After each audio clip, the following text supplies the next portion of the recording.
People of the State of Michigan versus Jan Michael Mangold, 2023261. Mr. Mangold's appearing from the St. Joseph County Jail. His attorney is Mr. Marcoux. Mr. Gabriel is the prosecutor. Mr. Marcoux, does Mr. Mangold have any objection to continuing today on video? No, Your Honor. All right, with that, do you have any additions, corrections, or deletions to the pre-sentence report? No, Your Honor. It would save any commentary about the contents of the report for my elocution. Okay. And Mr. Gabriel, do you have any? Do that, Your Honor.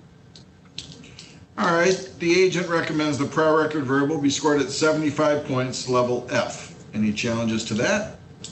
No. No, Your Honor. And offense variables, 5 points, level 1. Any objection to that?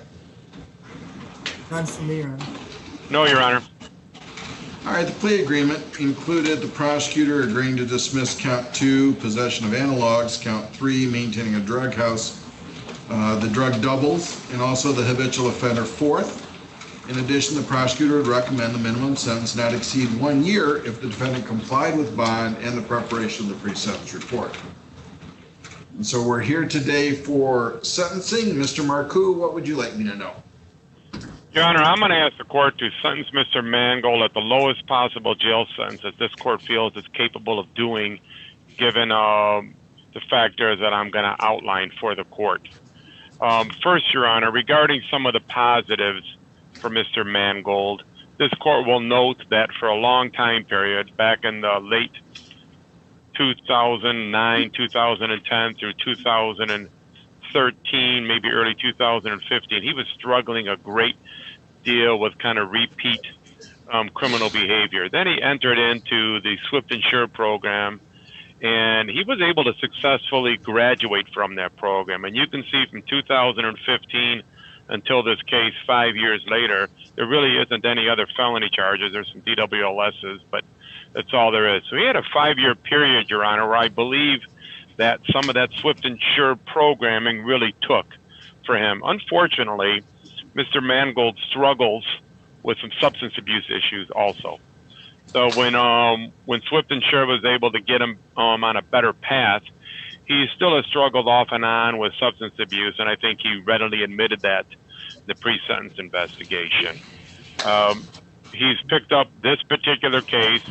I will note that while there was an allegation of a potential controlled buy, in fact, that preliminary examination, despite what the agent's description of the offense is, Judge Middleton found there wasn't even probable cause to bind him over for trial on some form of alleged controlled buy. So I would ask the court to not consider that in imposing a sentence.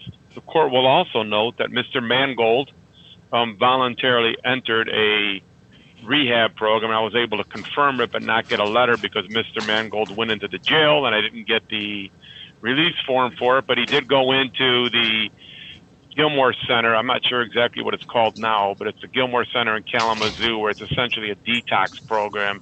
He did that prior to his plea.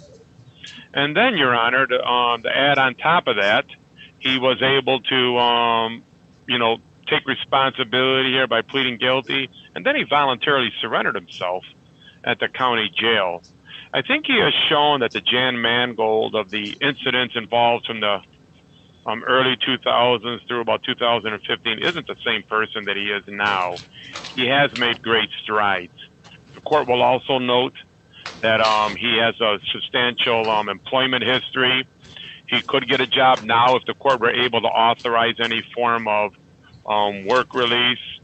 The big issue that we have right now, Your Honor, is that he has a home that he owns on Elm Street. He's owned it for 3 years. He still owes about $20,000. And if he's locked up for more than the next 2 or 3 months, he may very well lose that home if he's not able to at least work. He tried to plan for that ahead of time. He paid through before he voluntarily surrendered himself with the jobs that he had. He was doing some flooring work. He was able to pay through beginning of July, so at least he had 2 months paid for. But, he's not a person who makes a lot of money. And even though he works and he did plan ahead, if he does get locked up for the recommended sentence or for a substantial period of time without work release, he's going to lose a home and some stability in his life that he's had for the last 3 years. I recognize that the offense itself is serious. Anytime you're involved with any form of methamphetamines, it's serious. But I'm absolutely confident this is tied really closely to his addiction issues. So I would ask the court to consider a substantially less severe term of incarceration rather than 12 months, and or if the court is able to do so with whatever term, impose some sort of work release capability once I provide proof that he has a job that's confirmed. All right, I thank have you. reached out to people and tried to use my tools from Swift and Sure as well. I've reached out to Sarah Webb, I've reached out to Megan, I've even talked to Mark Lillywhite on occasion. What else would you like me to know, Mr. research my Mangold? tools. I'm a homeowner, I'm a proud father. I got things going on with that right now too. I know that if I was given the chance to be let out on probation, I was successful in the Swift and Sure program with having something held over my head. I completed that program with no slip ups, not one slip up in Swift and Sure, not one failed drug test or anything.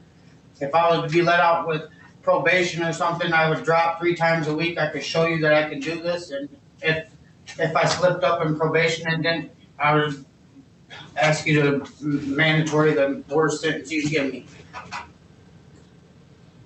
Okay, I've thank you. tried reaching out and using my tools through that I've learned from Swift and Sure also.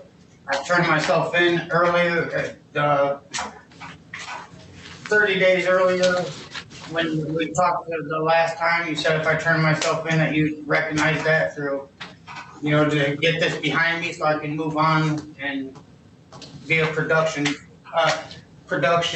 citizen of society. Okay, thank you. Mr. Gabry?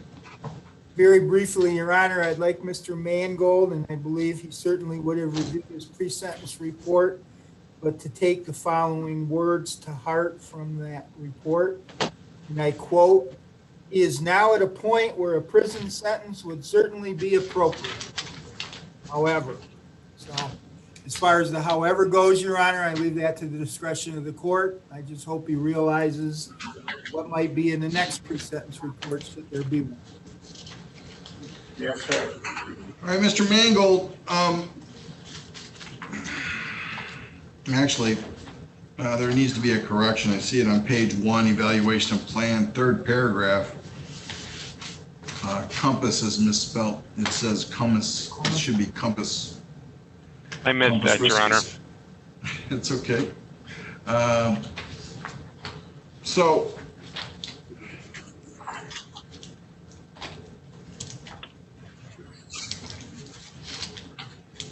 again, your guidelines are being driven by your prior record variable. You have prior high severity, prior low severity, misdemeanors, and so, yeah. The incident here, February 20th of 2020, sweat detectives and obtained a search warrant for a residence of 710. The warrant was signed and authorized, executed the warrant. Prior to obtaining the warrant, it's alleged that there was a controlled buy there. During the search warrant, you were there, Dina Shelton was there, Jebediah Haynes were there. They located methamphetamine, clonazepam, a digital scale, and packaging materials. You agreed to speak with the officers. You admitted to using methamphetamine and being an addict. You said you're the only person living at the residence, and you admitted to having used 20 minutes before the search warrant was served. Ms. Shelton indicated that she was a methamphetamine user and that she had smoked meth 2 days earlier, and that she believed that you were selling methamphetamine, and she explained that she heard you on the phone making a call. Haynes was interviewed. He advised that he comes to your home once or twice a week, and he says he didn't see any methamphetamine and paraphernalia in the home. Detectives observed Narcotics located a small amount of small coin baggies. Digital scale. Detectives from training and experience feel that small coin bags are used by most methamphetamine dealers to package and sale of smaller amounts of methamphetamine, and the digital scales are used by narcotics dealers to accurately weigh the narcotics. Observe 2 security cameras at the residence with a monitor screen inside, and that is used by those trafficking as a security measure. That's all they found. And so that's it. So you're hearing another charge of possession of methamphetamine. What this is doing is this is being driven by your prior record. You're clearly still using. And again, it's not, you did successful on Swift and Sure for a number of years, whether you were just under the radar or whether you were doing well, but you succumb back to your addiction and you find yourself here. You turned yourself in early to get this resolved. That's to your credit. You said you may want to do that to get this over with so you could get it back out and do it. There have been no problems in the last year with you while on bond and everything else, and you took care of this. So, the guidelines are advisory only. What I'm going to order Mr. Mangold is, you know, here's the thing. If they had proof that you were dealing, you're not going to get another possession charge, and I'm not going to give you another break. They charged you with possession. They couldn't prove or they didn't feel they needed to prove the distribution. Somehow they got a warrant, so they had some facts to give to the magistrate to justify the search warrant. I don't know what those are, but you know, that's where you're at. But I'm warning you that you are in a straddle cell. Now you're going to have yet another high severity felony on your record, and that's going to drive up PRV1. And so, you know, you're facing a higher grid right off the bat, and you're already an F. So it's going to stay there. So, but for the possession of this amount, and I can't punish you for a crime you didn't plead guilty to and you're not being sentenced for, which would have been the delivery. For the personal use and the possession, if you don't get a handle on this, you're going to have to do it yourself. And we spent a ton of money and time with you in Swift and Sure, giving you the tools. And like you said, you called after it was, you know, a problem. So get back into it. All that said and done, 3 months, credit 25 days. Your license is suspended for 1 year, and that's through October 1st when that law falls off. So, you know, you'll get your license back October 1st. $68 state cost, $130 crime victims assessment, and that will be the sentence of the court. So 3 months, credit 25 days. You got less than 2 months to do then, Mr. Mangold, which will allow you to keep your home and get back to work and do everything else. If you hadn't turned yourself in and gotten credit for that, then you'd be behind the 8 ball further. That showed to me that you're taking this serious and ready to accept it and ready to move on. As you know from Swift and Sure, you're going to have to deal with this the rest of your life, and you have to keep using the tools, okay? So you're being given 3 forms advising of what your rights on appeal are. I'd ask you to sign 1 copy acknowledging that you received them. If you wish to appeal, you need to fill the rest out, return to court within 42 days.